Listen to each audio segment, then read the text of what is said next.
On today's show, we break down the Seth Jones trade from the Chicago Blackhawks to the Florida Panthers and discuss what Chicago got in return in this deal, including potentially their goalie of the future and what the lineup could look like down the road.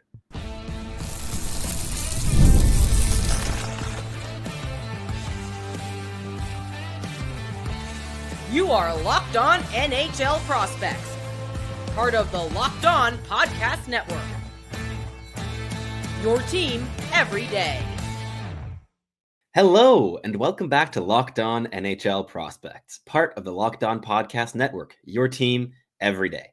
On this show, we break down everything prospects related for you 5 days a week, Monday through Friday. I'm your host, Sebastian High, the USHL scout over at Elite Prospects, and today we have a very jam-packed episode in store for you as we'll be breaking down the Seth Jones trade. In the first segment, we're going to be breaking down how Spencer Knight fits into the Chicago Blackhawks organization, what the expectations for him might be, and where he might end up on the future depth chart for this team.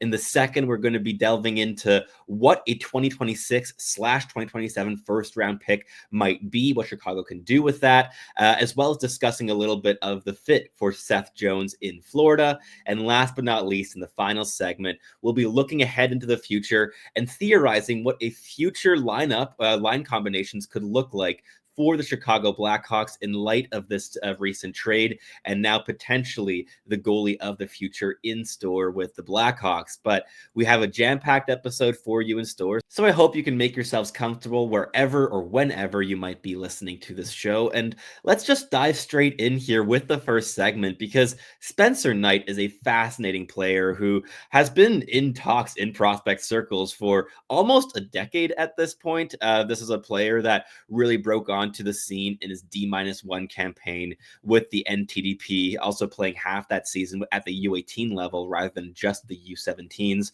And at 6'3", 192 pounds. He's a really mobile, athletic goaltender with really solid mechanics. He's explosive in his lateral movements, and he plays with a real degree of calmness. When he sees a puck, he stops the puck, and keeping those sight lines clear is really an essential thing for his development.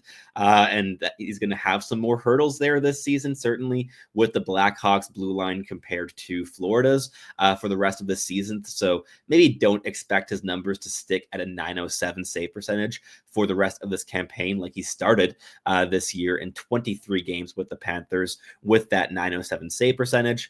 Last season, he played entirely in the AHL with the Charlotte Checkers because, of course, the Florida Panthers had a dominant tandem with Sergei Bobrovsky and Anthony Stolarz, and he had a .905 save percentage last season in 45 AHL games. Year before that, .901 save percentage at the NHL level in 21 games.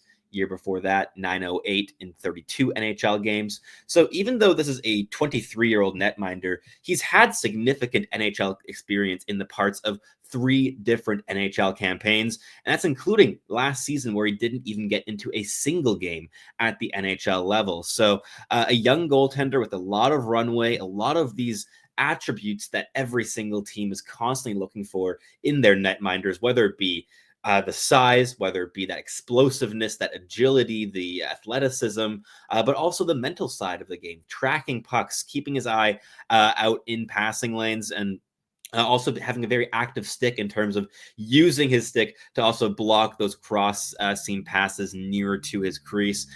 He's a goaltender that's made for the modern hockey game, but just hasn't been able to quite get that massive opportunity to show his abilities in Florida just yet, because Sergei Bobrovsky certainly has a stranglehold on that number 1 spot in net in Florida. But with the Chicago Blackhawks, it's a completely different outlook in terms of what the crease is looking like. There has been a lot of busyness in the Blackhawks crease this season, but not necessarily in the best of ways. You've seen Arvid Soderblom get into a lot of games this season, another young goaltender who's really been breaking out with the Blackhawks this campaign, who's played in 29 games this season, just a little bit less than Peter Peter Mrazek's 33.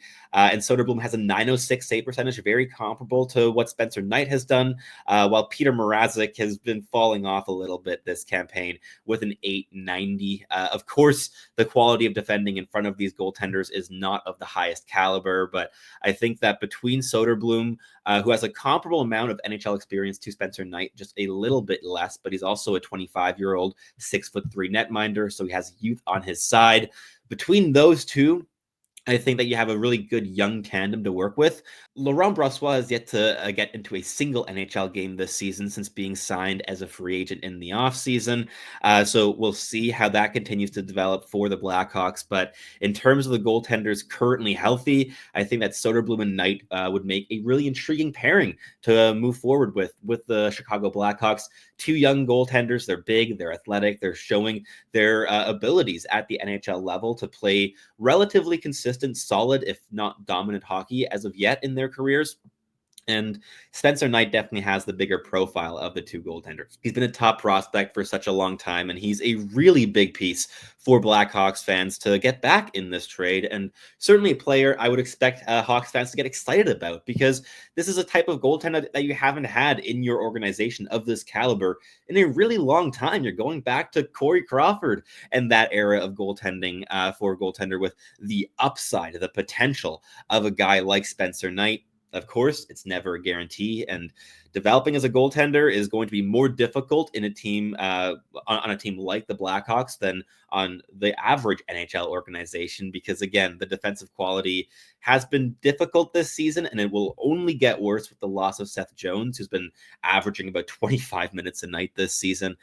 So it's going to be a year of hurdles and growing pains, most certainly, for Spencer Knight in getting acclimatized to the Chicago Blackhawks organization. But as a player to build around, to move forward with, as a piece of your core, I think this is a piece that was missing in the organization. Sure, there are other goaltending prospects, and we'll talk a little bit more about them in the final segment, like Drew Commesso and Adam Gajan, but those are both prospects that I sincerely have some doubts about in terms of number one upside in the NHL. I think either could become a backup caliber piece in the National Hockey League, but to become a starting netminder, you need that combination of tools and habits and consistency, and there's just been a lot of inconsistency with both of those netminders in their development so far.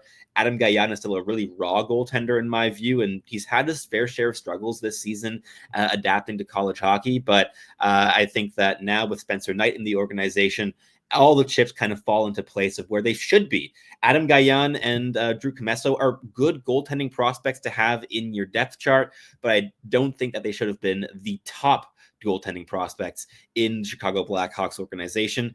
And now they no longer are. I think that with Spencer Knight, a lot of things fall into place for this team. And while, again, he's not a sure bet, there never is such thing as a sure bet, especially in the crease in hockey. But still, this is one of the top goaltending prospects, and he's been showing consistently his ability to play reliable hockey in the National Hockey League.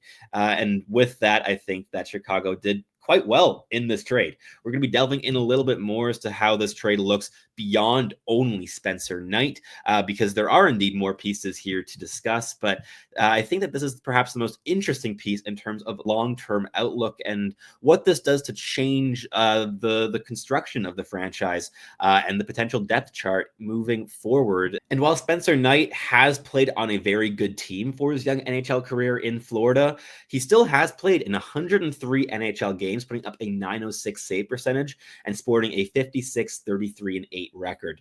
Those are solid numbers, nothing spectacular, but in the current day of hockey, of save percentages going down and shooting percentages rocketing up, and goal scoring in general being very much on the rise, being a consistent 900 plus goaltender without even being a 24-year-old yet, that's pretty impressive stuff for Spencer Knight. And I think that the Blackhawks got another piece to build around in this deal.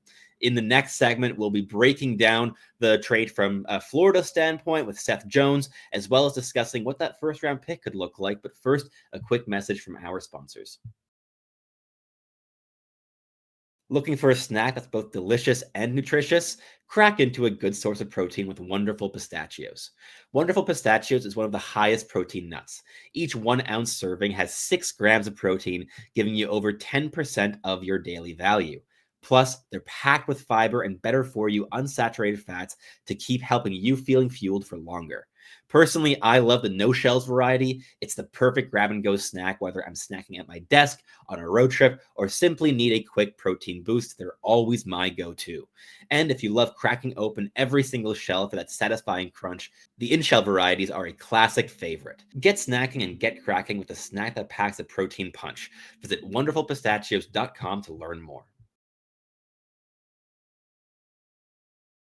All right, let's continue this show here in the second segment, continuing with the Seth Jones trade and actually looking at Seth Jones this time in this segment.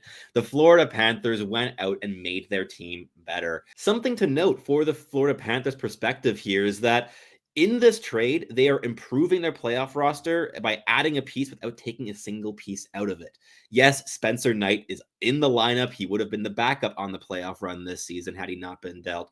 But as long as Sergei Bobrovsky remains healthy, he is the man in net. That much has become very clear in Florida.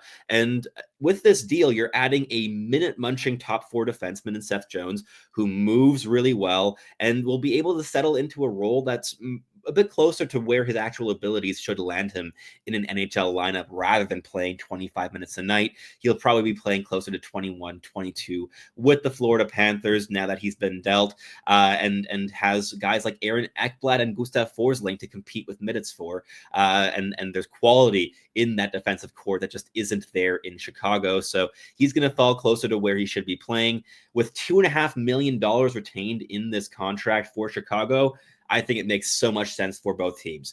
On Florida's side, $7 million for a 30-year-old Seth Jones who only turned 31 in October. That makes sense. He has 5 more years left on his contract. It's going to bring him until he's 35 years of age.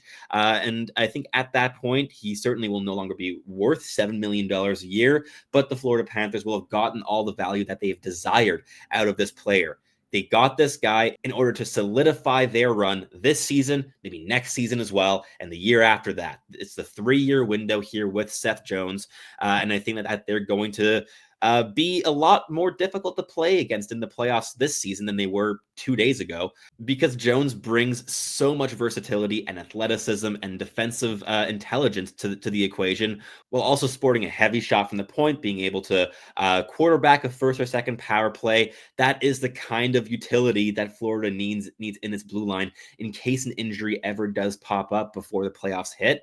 Seth Jones is exactly the kind of player that makes a contending team even better come playoff time. And while Seth Jones has certainly been criticized his fair share amount over the past couple seasons, at the $7 million price tag, I think he's a more than serviceable top 4 piece, and is going to play a lot of really valuable minutes in Florida.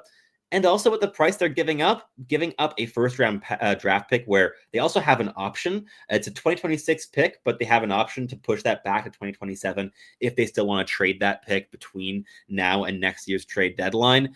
That, I think, is a shrewd little bit of business for Bill Zito to have that condition in place. And beyond that, Spencer Knight, yes, a fantastic goaltending prospect as we've broken down, but he doesn't fit the exact window for the Florida Panthers. Sergei Bobrovsky is the guy for their window, and they're sticking with him. Sure, they're going to have to replace Spencer Knight down the road, but for the time being, they have their team to make their push, and Chicago's building for the future. In 5 years' time, will Spencer Knight or that first-round pick likely be the best player involved in this deal actively?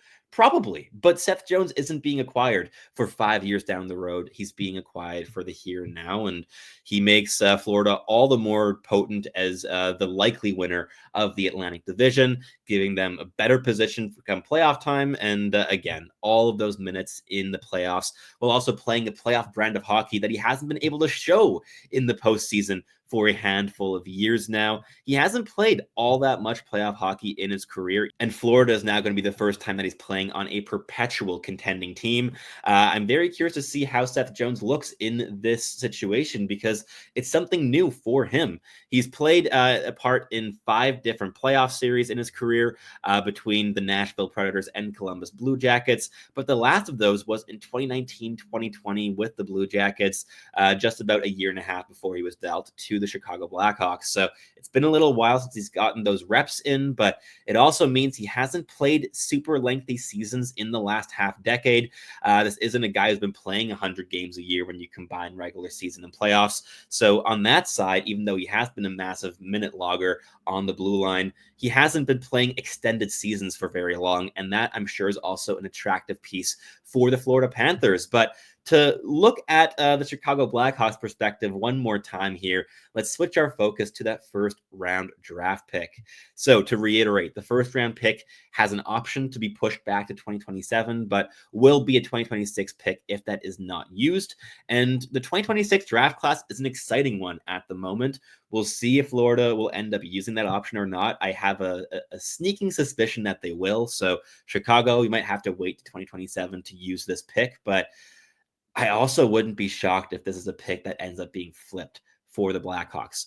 There are still some areas to improve in the lineup, clearly. And I think that what they might be doing, whether it be a trade now in the offseason this year or even next year, because this might be a pick that is pushed down the road, is flip it for a young NHL piece. Maybe combine that pick with some other prospects to really get a top 6 caliber piece, because I think that there are a couple clear building block positions in the future depth chart for this team, which we'll be digging into in the next segment. I think that those include top line left wing as well as top pairing left defense. And this pick could be packaged for a player with upside to fill those roles. Not in terms of a player that can just slot into those roles immediately and be ideal in it, but a guy that can grow into those types of positions in the lineup. And getting extra first-round draft picks never hurts for this kind of business. We've been seeing the Montreal Canadiens do a lot of that. Chicago Blackhawks were, of course, involved in one of those trades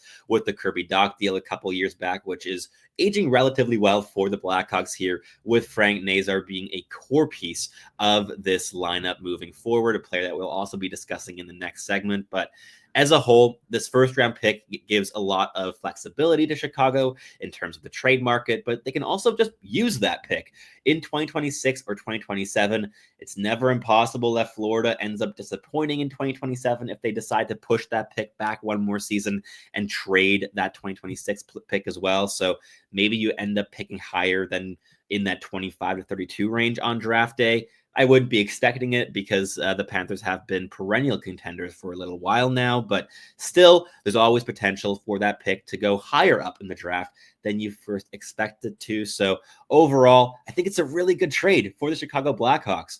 I also think it's a really good trade for the Florida Panthers, a rare win-win deal that services both teams' needs, both teams' current lineups, but also where they are in their development.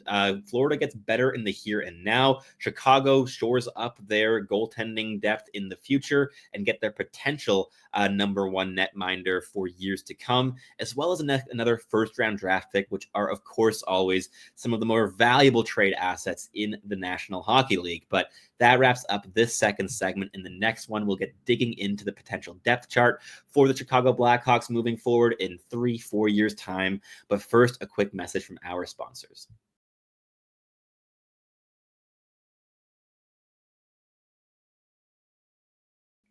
All right, let's wrap up the show here in the final segment, and we're just going to be engaging in a little bit of a theoretical game here, thinking about what Chicago's lineup might be looking like down the road, what line combinations could work, and what upsides the current prospects in the depth chart have in terms of reaching up the lineup. There's a lot to get through here, so let's just start off right with the forward core, because there's an interesting conversation here right off the bat. In terms of future first line, the 3 players I have here currently are Connor Bedard, of course, Frank Nazar. I think he is going to be evolving on Connor Bedard's wing in all likelihood moving forward. And then with a massive asterisk next to his name, I have Lukas Reichel kind of slotted into that role. This is one of the positions I would love to see Chicago improve on, whether it be at the draft, whether it be through the trade market. I think that adding a bigger physical body in this top six to also create space and time for those smaller, speedier attackers like Bedard and Nazar to operate within would do a lot to form a cohesive first line moving forward. I think you already have two really intelligent, pacey players. Bedard is, of course, a franchise cornerstone to work around, and Nazar, I think, could really develop into a first line complement alongside a guy like Bedard. But that power forward element, the guy that goes for those puck battles, is able to win battles along the boards, that piece is still missing a little bit on that top line, and I'd love to see them go out and trade for that. In that case, Reichel can move down the lineup. I see him more as a middle six player down the road rather than a top liner here, of course. But a player like Porter Martone could work really well in here. We also have Roger McQueen, who's eligible for this year's draft class. That is, of course, if the Chicago Blackhawks do not land a player like Matthew Schaefer, which would certainly go a long way in terms of forming the blue line moving down the road. But still many options here on the first line. But I think that profile of a power forward who can create space is still needed in terms of building a contending lineup down the road. On the second line, let's talk about Nick Lardis, big-time goal scorer, wicked shot, over a goal a game in the OHL this season. I think he has that second line upside, could be a real finisher in that capacity, especially if paired with a real physical shutdown center like Sacha Boisvert. Also has ridiculous goal scoring ability, has a really hard shot, but he's physically engaged, not the prettiest skater, but good defensive habits, and he's been developing really nicely in college hockey this season. And just as a veteran to kind of help them along, I'm still going to have Teuvo Teravainen in that second line right wing spot for the time being. Then on the third line, we have Roman Kantserov, who has been lighting it up in the KHL this season, along with Oliver Moore and Tyler Bertuzzi. Bertuzzi still has a couple more years on his contract. I believe 4 more seasons on his deal if you include this campaign. He's probably still going to be around in Chicago in 3 years' time. But I think that Oliver Moore, with his defensive habits and just blazing speed and elite level skating, should entrench himself as a third line center in Chicago's depth chart down the road. He's at about a point a game this season in the NCAA, hasn't exactly dominated offensively at the college level just yet since being picked 19th overall in 2023, but still a player I have a lot of belief in that middle six capacity. He could also move onto the wing and support in terms of the defensive responsibilities up the lineup if needed. Then on the third line, a lot of prospects here, and we're not going to see any of these lines actually fully happen in the NHL, I don't think. But for the fourth line, I wanted to talk about Merrick Vanacker, a guy who was picked in the first round this past draft, has had injury issues, played injured all of his draft year campaign, and hasn't quite found the offensive punch this season since coming back from his surgery. He's a guy that has some middle six upside. Certainly, there are real skill and pace elements there in his game, especially on the playmaking side. But I still have some doubts, especially relative to players like Nick Lardis and Roman Kantserov. So we have him in this bottom six capacity for the time being. Ryan Greene is the captain at Boston University. Really good two-way, hard-working net front presence, wins his puck battles, really kind of the kind of play that you just want in your bottom six. I think he's going to be a bottom six guy in Chicago for a really, really long time. And last but not least, we have Martin Misiak to wrap up the fourth line here. Another high-intensity winger that plays the game the right way, plays simple, high-paced physical hockey that I think will fit Chicago's identity really nicely moving forward. But you have other players that can fit in some of these roles as well, like John Mustard, who brings a lot of pace and goal scoring off the rush, AJ Spellisy, who's just an absolute running back because, well, he played running back for a long time growing up in football and has that physicality, that straight line speed, but a bit of a lack of offensive dynamism at this stage, as well as Jack Pridham, who's been exploring his offensive game in the OHL this season since transferring over to the BCHL and before making his jump to college hockey in Boston next season. So a lot of players in among the forwards here for Chicago that I think are going to be decent NHL pieces at the end of the day. A lot of things will have to kind of fall into place. A lot of very young players here. Most of these players that I mentioned in the lineup breakdown haven't even made their NHL debuts yet, but Chicago is such a young organization in terms of the future outlook. So much of the current lineup are old veterans helping the current group along that are going to be replaced by these younger pieces over the next couple seasons. But these are some of the names to look out for among the forwards. Now, let's move on to the defensive core. And as I kind of mentioned with that Porter Martone conversation at first, if they're able to land Matthew Schaefer, the defense core falls completely into place in my view. Everything just kind of fits where they should be if Schaefer is landed at the 2025 NHL draft, which likely only happens if the Blackhawks win the draft lottery. But if they do, oh boy, that's a fun blue line to work around. A guy like Matthew Schaefer to insulate a player like Artyom Levshunov on a first pairing would be wonderful stuff. Levshunov, who's been really catching some fire offensively in the AHL at the moment. And he has so many tools to work around, whether it's the physicality, the mobility, the offensive instincts. There's a lot to build upon with this player. And with a guy like Matthew Schaefer, who has elite level intelligence, is an elite level rush defender, and has elite level mobility, he can cover so much ground. There's a lot of insulation for Levshunov's activations that I think could also grow Levshunov's offensive game while being paired with a guy like Matthew Schaefer. But if Schaefer is not picked, you still have players like Alex Vlasic and Kevin Korchinski to fall into those roles. But getting one more top four defenseman down the road, I think, would not hurt this organization. But if Schaefer isn't selected in the draft and they get Martone instead, let's say Alex Vlasic and Artyom Levshunov down the line as a first pairing, have a second pairing that might be a bit all offense for my liking, but Kevin Korchinski and Sam Rinzel are some offensive defensemen with some standout physical traits, and I think they could form a really interesting second pairing if defensively suspect at times for the Chicago Blackhawks down the road. And finally, you have guys like Wyatt Kaiser and Ethan Del Mastro to wrap up the third pairing. I think that Chicago's blue line looks decent at this point. I think it's missing that one standout piece to just anchor everything else in their places, and Matthew Schaefer would be just that. But even without that, I still think that this is one of the better blue line pools in terms of the prospects in the NHL at the moment. But let's wrap up this segment by looking at the netminders and the future of the crease with the Chicago Blackhawks. And to come full circle, Spencer Knight should be the goaltender moving forward with the Blackhawks. I think he's the favorite to be the franchise netminder at this point because he has all those attributes. He has the experience. He's been a high-level prospect for such a long time. And beyond that, has shown real progression in his consistency, in his habits, in the control of his movements. He is so explosive in his lateral movements, but he often overshot those lateral transitions in his draft year, and he's become a lot more controlled in his movements since becoming a professional hockey player. And he's going to be a really interesting player to keep an eye on with the Chicago Blackhawks. And then you have the trio of prospects. Well, Arvid Soderblom isn't as much of a prospect anymore. He's played extensively at the NHL level, but I think he'll certainly be a contender for the backup position in Chicago down the road.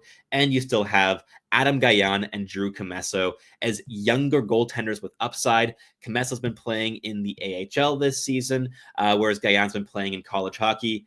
Give Gajan another 3 years and you might get a really interesting 1B kind of goaltender out of him, but there's still a lot of consistency issues. The physical tools, the explosiveness, the athleticism are all excellent, but the mental side, the consistency, the composure, the control, all still need some work in my eyes. And that's why I think that it's a really good thing for Chicago to have gotten a more projectable and likely franchise netminer down the road, who still is a project, certainly, to be refined into that kind of player. But that wraps up today's show.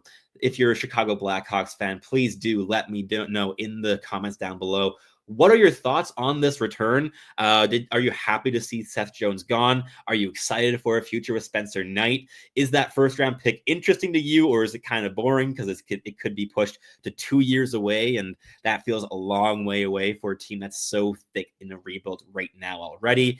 And let me know what you think about the potential line combinations. Does this have you excited down the road for the future of this team? Or do you think that there are still some really key pieces missing from this team in order to build build a contender in 4 or 5 years' time. But that wraps things up here for us today. If you're watching on YouTube, please do let me know in the comments what you thought. Leave a like, subscribe. If you're listening on your favorite podcasting platform, please do make sure to make us your first listen of the day. We always love our everydayers. And for your second listen of the day, you can head on over to Locked On Fantasy Hockey, where Flip and Steel break down everything you need to know to build a competitive and sustainable fantasy roster. But that wraps things up here for us today. I'm your host, Sebastian High. Thank you so much for listening, and I hope that you tune back in very, very soon.